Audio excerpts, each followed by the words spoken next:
এনিভাৰত 24 চাই থকাৰ বাবে ধন্যবাদ। যোৰহাটৰ পৰা সতীৰ্থ ৰাজীৱৰ সৈতে মই কংকনজ্যোতি শৰ্মা আৰু আজি এনিভাৰত বিশেষত যোৰহাটৰ এগৰাকী জ্যেষ্ঠ ৰাজনীতিবিদৰ লগত আমি কিছু কথা পাতিম। যোৰহাট জিলা কংগ্ৰেছৰ জ্যেষ্ঠ নেতা তথা যোৰহাট পৌৰসভাৰ অন্যতম জ্যেষ্ঠ পৌৰ সদস্য দেৱজ্যোতি চুটিগড় ডাঙৰীয়া আমাৰ লগত আছে। বৰ্তমান তেখেত যোৰহাট জিলা ব্লক কংগ্ৰেছৰ এগৰাকী গুৰু দায়িত্বত আছে আৰু সেইগৰাকী দেৱজ্যোতি চুটিগড়ৰ লগত আমি পাতিম তেখেতৰ ৰাজনৈতিক জীৱনৰ কিছু কথা। চুটিগড় ডাঙৰীয়া, প্ৰথমে আমাৰ অনুষ্ঠানৰ মাজলৈ আপোনাক স্বাগতম জনাইছোঁ। ধন্যবাদ। দেৱজ্যোতি চুটিগড়, সকলোৱে কিন্তু আপোনাক ৰুবুল চুটিগড় বুলিয়েই জানে। মোৰ প্ৰথম প্ৰশ্নটো আপোনালৈ আহিব, যিহেতু আপোনাৰ লগত এনিভাৰত বিশেষ হিচাপে কথা পাতিছোঁ, বিশেষ কথা বতৰা আপোনাৰ লগত হ'ব। প্ৰথমে আপোনাৰ শিক্ষা জীৱনৰ কথা অলপ কওক, কেনেকৈ ক'ত কেনেকৈ পঢ়িলে, সক্ৰিয় ৰাজনীতিলৈ কেনেকৈ আহিল? হয়, আপোনালোকক ধন্যবাদ জনাইছোঁ। আপোনালোকে বাতৰি সম্প্ৰচাৰ কৰিবলৈ আহিছে আৰু ৰাজনৈতিক বাৰ্তালাপে হ'ব এইটো। সেয়েহে আপুনি প্ৰথম কথা ক'লে যে কেনেকৈ আৰম্ভ হৈছিলে আৰু শিক্ষাগত কি আছিলে। জয়তে মই আপোনালোকক জনাওঁ যে আচলতে ৰাজনীতিত আহিবলৈ মোৰ কোনো ইচ্ছা নাছিলে, কিন্তু কথাটো এনেকুৱা আছিলে কি, মোৰ দেউতাই এজন সমাজসেৱক আছিলে আৰু আমাৰ ঘৰখনে যথেষ্ট সমাজত সেৱা কৰি আহিছিলে। আৰু দেউতাই যিহেতু সমাজ সেৱা কৰিছিলে, সৰুতে আমি যেতিয়া আছিলোঁ তেতিয়া সমাজ সেৱা কৰি পেলাই দেউতাই এনেকুৱাও হৈছিলে, দেউতাই ঠিকা কৰিছিলে, ঠিকাৰ বিল পালে তেতিয়া মানে কাৰোবাৰ দুখ দৰ্দশা দেখিলে বিলাই আহে পইচা, আৰু মাক আহি পেলাই কেইটামান পইচা তুলি দিয়ে। তেতিয়া মায়ে ক'লে বাকীখিনি পইচা কি হ'ল, বিলৰ পইচাটো আপুনি ইমান আছিলে বুলি কৈছিলে, বোলে আমুকৰ দুখ হ'ল তামুকৰ দুখ হ'ল, তেনেকৈ হয়, মই অলপ বিলাই থৈ আহিলোঁ, গতিকে সেইটো আৰু তুমি নধৰিবা। তেতিয়া মায়ে মই সৰুতে কোৱা শুনো আৰু দেউতাক যে আপুনি একেবাৰে টিকা লোৱা ঠিকাদাৰ। গতিকে সেই কথাবিলাক আমাৰ কাণত ভাঙি থাকে সৰুতে, আৰু মই তেতিয়া কিন্তু চিন্তা কৰিছিলোঁ যে মই এনেকৈ সমাজ সেৱা নকৰোঁ, কিন্তু মই মা দেউতাক ভালকৈ ৰাখিম, ঘৰখনক ভালকৈ ৰাখিম, পইচা ঘটিম, ব্যৱসায় কৰিম, আৰু সেইটো উদ্দেশ্য লৈয়ে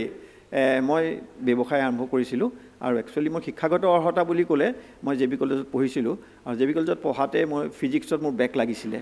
অৰ্হতাৰ কথা সোধা নাই, আপোনাৰ শিক্ষা জীৱনৰ পাতনিৰ কথা। শিক্ষা জীৱনৰ পাতনি, মই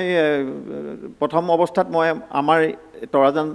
LP স্কুলত আৰম্ভ কৰিছিলোঁ। তাৰপিছত মই 4 নং ৱাৰ্ড LP স্কুললৈ গৈছিলোঁ। তাৰপিছত শংকৰদেৱ ছেমিনেৰীৰ পৰা মই মেট্ৰিক পাছ কৰিছিলোঁ। তাৰপিছত পি ডিগ্ৰী ছায়েন্সত মই জে বি কলেজৰ পৰা শিক্ষা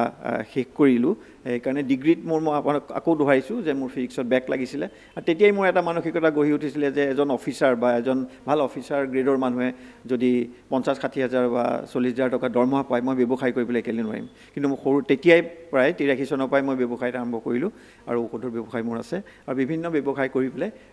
মই শেষত বিয়াও পাতিছোঁ, আৰু গাড়ী বাৰী নাৰী এইখিনি মই গোটাবলৈ সক্ষম হৈছোঁ। মোৰ প্ৰথমটো ৰাজনৈতিক প্ৰশ্ন, সক্ৰিয় ৰাজনীতি তথা কংগ্ৰেছ দলৰ প্ৰতি আপুনি আকৰ্ষিত কেনেকৈ হ'ল, কেনেকৈ আপুনি কংগ্ৰেছৰ পদবী পালে? আচ্ছা, মই একচুৱেলি ক্ৰীড়া জগতৰ লগত জড়িত আছিলোঁ, খেলা ধূলা কৰিছিলোঁ, নিজে নাটক অভিনয় সংস্কৃতিৰ লগত জড়িত হৈ আছিলোঁ, আৰু 2009 চনত একচুৱেলি মোৰ আত্মপ্ৰকাশ হ'ল। যেতিয়া মই চুটিগড় মেডিকেল হল, মোৰ বৰুৱা চাৰিআলিত এখন দোকান আছে মেডিচিনৰ, সেই দোকানখনৰ পৰাই মই যেতিয়া আছিলোঁ, এদিন আমাৰ দলতে থকা আগৰ কংগ্ৰেছ দলতে থকা ৰাণা গোস্বামী ডাঙৰীয়াক লগ পাইছিলোঁ। তেখেতে কৈছিলে যে ৰাজনীতিটো বেয়া নহয়, ৰাজনীতিলৈ আহিব লাগে। গতিকে ৰাণাদাৰ অনুপ্ৰেৰণাতে মই ৰাজনীতিলৈ আহিছিলোঁ, আৰু ৰাজনীতিত মই ভাল কাম কৰিম বুলিয়ে মই আহিছিলোঁ, আৰু দুৰ্নীতিটো মোৰ কাৰণে দূৰৰ নীতি। মই এটা কথা আপোনাক সোধোঁ, যোৰহাট পৌৰসভাৰ আপুনি এগৰাকী জ্যেষ্ঠ সদস্য। এতিয়া কথা হ'ল যে যোৰহাট পৌৰসভাত আপোনাৰ দিনত আপোনালোকে পৌৰসভা আপোনালোকৰ কংগ্ৰেছৰ দখলত আছিল, আপুনি তেতিয়াও পৌৰ সদস্য আছিল, এতিয়া বিৰোধীৰ সময়তো আপুনি পৌৰ সদস্য, আৰু বহুতে কয় যোৰহাট পৌৰসভাৰ অন্যতম আচলতে যিসকল জ্যেষ্ঠ ব্যক্তি আছে তাৰ মাজত আপুনি অন্যতম। মোৰ প্ৰথম প্ৰশ্ন হ'ল, আপোনালোক যোৰহাট পৌৰসভাত আপোনালোকৰ যেতিয়া পৌৰসভা আছিল, আপোনালোকে ডাম্পিং গ্ৰাউণ্ডৰ সমস্যা সমাধান কৰিব নোৱাৰিলে, আপোনালোকে যোৰহাটৰ কৃত্ৰিম বান্ধ ৰোধ কৰিব নোৱাৰিলে, আপোনালোকে যোৰহাটৰ মাল্টি কাৰ পাৰ্কিং ষ্টৰী আপোনালোকে বনাব নোৱাৰিলে, কিন্তু পৌৰসভা হিচাপে আপোনালোকে সেইখিনি কাম কৰিব নোৱাৰিলে, যিটো পিছত পৰৱৰ্তী বিজেপি নেতৃত্বাধীন পৌৰসভাই সেই ইছ্যু লৈ পেলাই এতিয়া পৌৰসভালৈ আহিল। দেৱজ্যোতি চুটিগড়ক সকলোৱে কয় যে দেৱজ্যোতি চুটিগড়ক কিবা এটা যদি কোৱা যায়, তেখেতৰ পৌৰ এলেকাৰ মানুহে তেখেতক যদি কিবা এটা অনুৰোধ কৰে, তেনেহ'লে তেখেতে এই কামটো কৰে।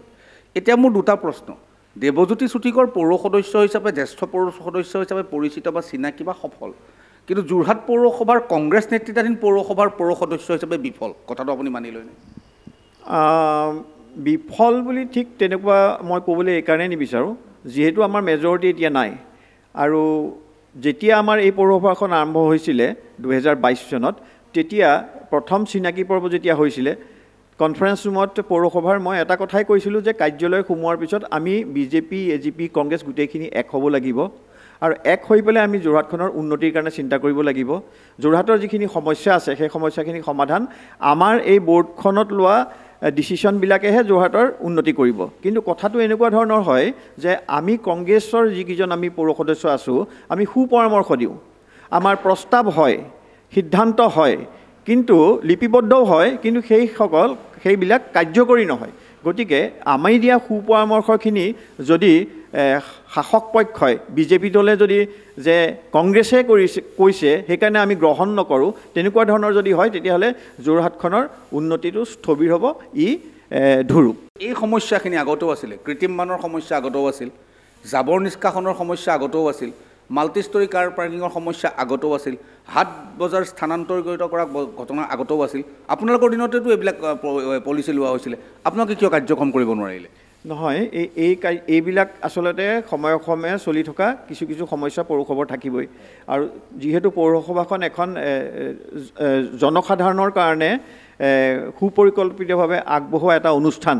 আৰু এটা PR department public relation department ইয়াত আপোনাৰ ডেইলি সমস্যা থাকেই কিন্তু এই সমাধানৰ ক্ষেত্ৰত আপুনি যিটো কথা ক'লে ডাম্পিং গ্ৰাউণ্ডৰ ক্ষেত্ৰত যিটো কথা আপুনি মোক প্ৰশ্ন সুধিছে এই ডাম্পিং গ্ৰাউণ্ডৰ ক্ষেত্ৰত আমি প্ৰথমতে আমাৰ যেতিয়া আছিলে পৌৰসভা আমি 19 জনে যেতিয়া আছিলোঁ 2009 চনৰ পৰা 15 চনলৈ তেতিয়া আমি গড়মূৰত আমি এটা জেগা আমি চুজ কৰিছিলোঁ আমি তাত ডাম্প কৰিবলৈও লৈছিলোঁ কিন্তু ওচৰ চুবুৰীয়া গাঁৱৰ মানুহে আহি পেলাই আমাক আপত্তি দিলে আৰু এই আপত্তিটোৰ কাৰণে আমি তাৰ পৰা উঠাই আনিব লগা হ'ল পৰৱৰ্তী সময়ত আকৌ চৰকাৰে এটা মাটি কিনিবলৈ আমাক কৈছিলে সেই সময়তে মাটিও কিনা হ'ল কাকডোঙাত কিনা হ'ল গতিকে এই কথাবিলাক আমাৰ চলি আছে কেনেকৈ সমাধান হ'ব কিন্তু এতিয়া কথাটো হ'ল কি আধুনিক যুগত যদি আমি বৈজ্ঞানিক পদ্ধতিৰে আমি টেকন'লজি এটা আমি সেই জেগাতেই গড়মূৰতে যদি আমি প্ৰতিষ্ঠা কৰিব নোৱাৰোঁ তাৰমানে মই 5 কোটি 10 কোটি কথা কোৱা নাই মই কৈছোঁ 50 কোটিৰ এটা হেভি যদি আমি তাত জাবৰ নিষ্কাশনৰ যদি এটা আমি কৰিব পাৰোঁ তেতিয়াহ'লে এটা স্থায়ী সমাধান হ'ব আৰু এই সমাধানৰ যোগেদি যোৰহাটখনে পৰিত্ৰাণ পাব যিহেতু এতিয়া নিৰ্বাচনৰ বতৰ বিভিন্ন পৰিষদীয় নিৰ্বাচনৰ সমান্তৰালভাৱে কেইদিনমানৰ পিছত পঞ্চায়ত নিৰ্বাচন আছে বিহুৰ মাজতেই হ'ব তাৰপিছত আহিব বিধানসভা নিৰ্বাচন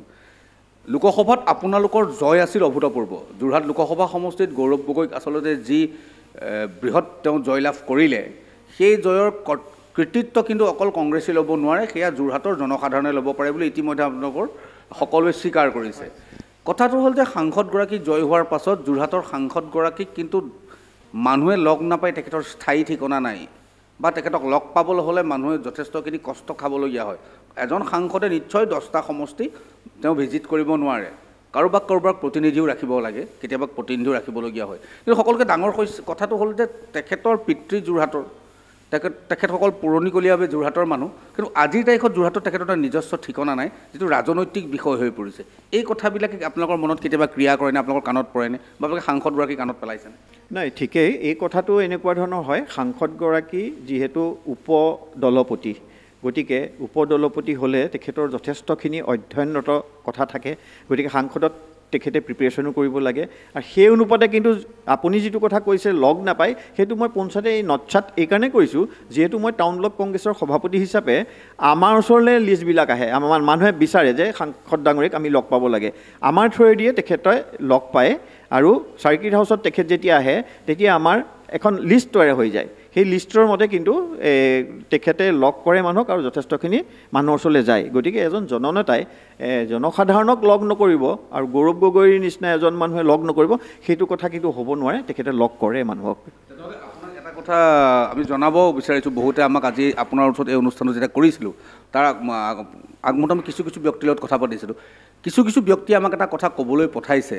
যে গৌৰৱ গগৈ ডাঙৰীয়াই তেখেতৰ প্ৰতিনিধি হিচাপে যোৰহাটত যিগৰাকী ব্যক্তিক ৰাখি থৈছে তেখেতে মানুহক দম দিয়ে ফোন কৰিলে আপোনালোকৰ কংগ্ৰেছ দলৰ জিলা কংগ্ৰেছৰ তেখেত এগৰাকী জ্যেষ্ঠ নেতা এগৰাকী জনজাতীয় সম্প্ৰদায়ৰ নেতা তেখেত যোৰহাটৰ আৰু সেইগৰাকী ব্যক্তিক ইতিমধ্যে তেখেতক সচৰাচৰ গৌৰৱ গগৈ ডাঙৰীয়াৰ লগত দেখা পোৱা যায় তেখেতক যেতিয়া ফোন কৰা যায় তেখেতে মানুহক দম দিয়ে ভাবুকি দিয়ে বুলি কিন্তু এটা অভিযোগ লাহে লাহে যোৰহাটৰ মানুহৰ মাজত আহিবলৈ লৈছে এই কথাবিলাক আপোনালোকৰ চকুত বা দৃষ্টিত কেতিয়াবা পৰিছেনে গৌৰৱ গগৈ ডাঙৰীয়াই কাণত পেলাইছেনে ইতিমধ্যে সংবাদ মাধ্যমতো কিন্তু এই কথাটো ইতিমধ্যে চৰ্চা লাভ কৰিছে নাই হয় মানে আপুনি যেতিয়া ক'লে যে জনজাতীয় মানুহ গতিকে জনজাতীয় মানুহৰ কথা বতৰাবিলাকৰ ঠাচটো ধৰক আমাৰ থলুৱা অসমীয়া মানুহৰ নিচিনা আমাৰ যেনেকৈ এতিয়া মই আপোনাৰ লগত কথা পাতিছোঁ তেনেকুৱা নহ'বও পাৰে হয়তো কেতিয়াবা চিন্তাটো তেখেতৰ ভাল কিন্তু জনজাতীয় ঠাচত হয়তো কিবা এটা মানুহে শুনিব পাৰে বা কাণত বাজিব পাৰে তেতিয়া হয়তো সেই কথাটো তেনেকৈ ধৰণৰ অলপ প্ৰচাৰ হ'বও পাৰে কিন্তু তেনেকুৱা ধৰণৰ একো কথা নহয় গতিকে যদি এতিয়াও আপোনাৰ চেনেলৰ যোগেদি মই আহ্বান জনাইছোঁ যদি কোনোবাই যদি আমাৰ গৌৰৱ গগৈ ডাঙৰীয়াৰ লগত আলোচনা কৰিব খোজে লগ পাব খোজে তেতিয়াহ'লে আমাৰ জিলা সভাপতি আছে পুতুল বুঢ়াগোহাঁই ডাঙৰীয়া জিলা সভাপতিৰ ওচৰলৈ আহিব পাৰে দেৱজ্যোতি চুটিকৰ মই আছোঁ টাউন ব্লক কংগ্ৰেছৰ সভাপতি গতিকে আমাৰ জিলা বিভিন্ন পৰ্যায়ত আমাৰ কৰ্মকৰ্তাসকল আছে তেখেতসকলৰ ওচৰলৈ আহিলে তেখেতক লগ পোৱাৰ সুবিধা হ'ব পঞ্চায়ত নিৰ্বাচনৰ কথালৈ আহোঁ যোৰহাটত পঞ্চায়ত নিৰ্বাচনৰ প্ৰস্তুতি কেনেকুৱা